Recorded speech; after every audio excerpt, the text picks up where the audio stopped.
I also don't want to forget, before we bring in Miranda, we're in Nashville. This is a city that's been through so much in recent weeks.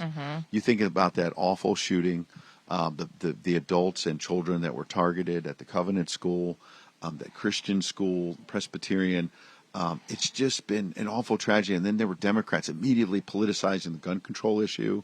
They were hiding the fact, basically, that the shooter was trans, didn't want to get into the mental illness aspect, don't want us to see the manifesto of what was really going through this young person's mind. But I thought there was something positive yesterday here in the state legislature, and we're going to talk to one of those legislators later this hour. We'll put up the graphic. They were honoring the police and the first responders. You remember the body cam footage we saw?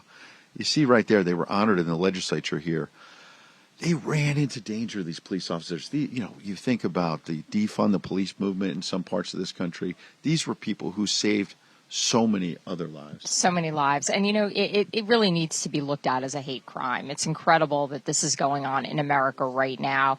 God's been taken so much out of the equation, and this is just one example of that. Absolutely. So let's take a listen right now to how this played out and how these police officers and first responders were honored. And right listen. We saw that day was a tragedy.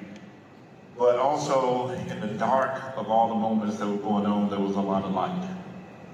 There was the Department of Communications, who began fielding 30-plus calls and getting as much information as possible to give it out to our men and women, the fire department and the police department, so we would know exactly what we were responding to.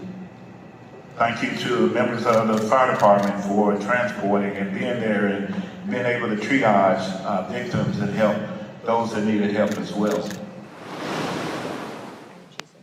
Oh, wow. What a way to honor these wonderful, wonderful people.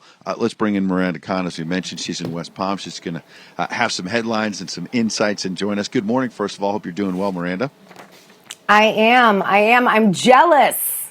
I mean, that is awesome. You are at the birthplace of Nashville sound. How cool is that?